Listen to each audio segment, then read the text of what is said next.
good afternoon. My name is Mark Smith, and can you tell us your name, please? My name is Robert Martell Hill. And can you tell us about where you served and when you served? I served the year between 1995 and 1998. I went in the Navy on December 24th. It was more like 40 degrees when I left. That evening when I got to Great Lakes, it was already minus 10. So that was my boot camp. Basic training was in Great Lakes. Then it dropped down to minus 72 degrees, which I've never felt before, but I'm a sailor.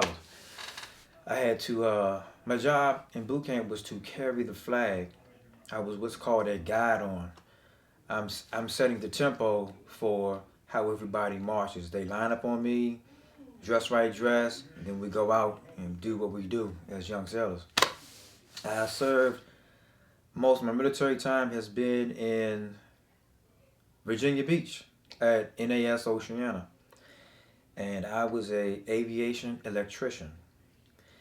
When the Tomcats were in service, I was the guy that changes the lights, take out the computers, do some flight systems, and take care of the flight surfaces like the ailerons and the elevators. As I built my experience, I was able to go aboard my first Comp 2X. It's competition exercise out there in the water when all joint forces get together. And what we do is we go out there and exercise our munitions. So the jets go out and the Army goes out and the SEALs go out. So that was my first run on the JFK.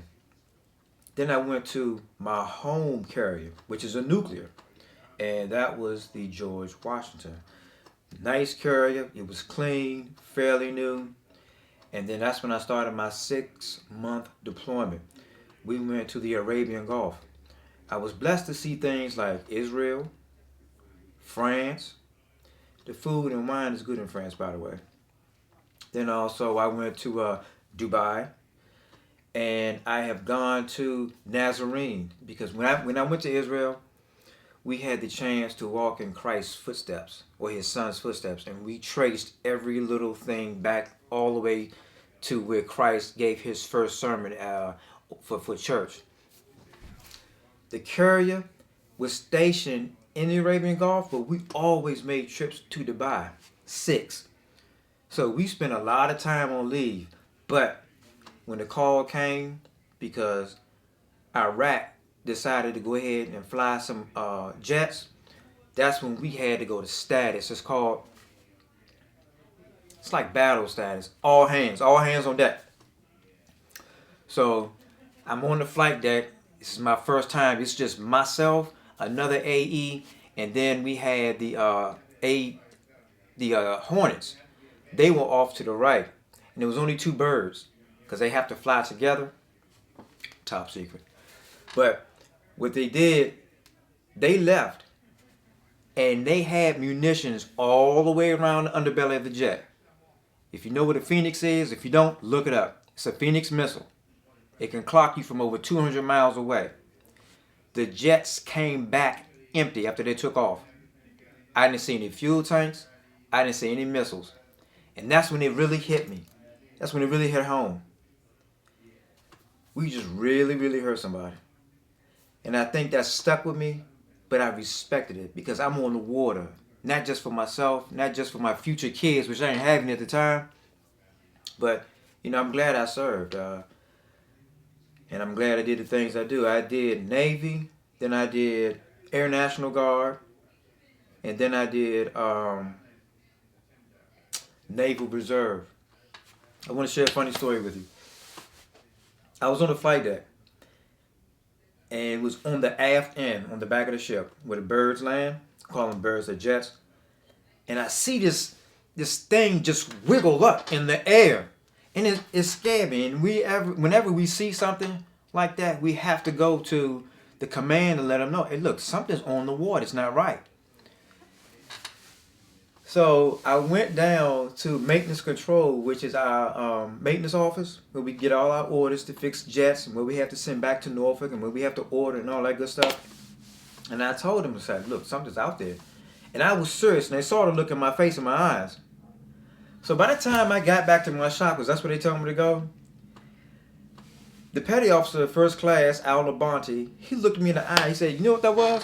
I said, "What?" He said, "It was a weather balloon." And it scared the hell out of me. I have never seen it. It went up, and then it just wiggled away. I guess that's when they had held it out and it went up. But that was my most enjoyable experience. And if I had to talk to you person to person right now, I would say that the Navy, it is a different place. When you're on the water for 6 months, there's nothing like I'm going to 7-Eleven to get a Slurpee. You can't, no. You're on the water. You're out in the Arabian Gulf in the middle of the sea. We had so many professionals in their craft out there. I remember replenishing. We had a sub on the port side of us, and we had a replenish ship on the starboard side, left and right.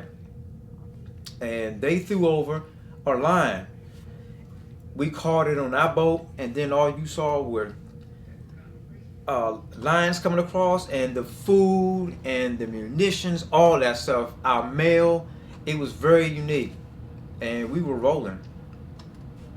Another experience I had, we had a team of engineers called InServe. When they got on the boat, they said we have to test the boat, we have to make test runs. I tell you no lie. The boat, it's an aircraft carrier, okay? You could actually see, when they tested the boat for a speed run, you could actually see the port side of the boat almost skimming the water. And then when they did the right side, it too almost skimmed the water. The funny thing about it is, a lot of people didn't know about the InServe. So when the boat tilted from left to right, they fell out of their racks along with their Walkman and whatever else they had. It was quite funny. I mean, we really had to strap down the boat to have things coming out the cabinets and our tools and what have you. But it was a good, positive experience. Why did I get in on December 24th? You know what? I have no idea why they called me on that day. But I figured, hey, it's a chance to go in the Navy, and I made a damn good choice. And I'm proud to be a sailor, and I'm happy to share this with you. Well, thank you very much. Is there anything else that you'd like to share? Pray on whatever service you want to go to, and may God bless you and your family.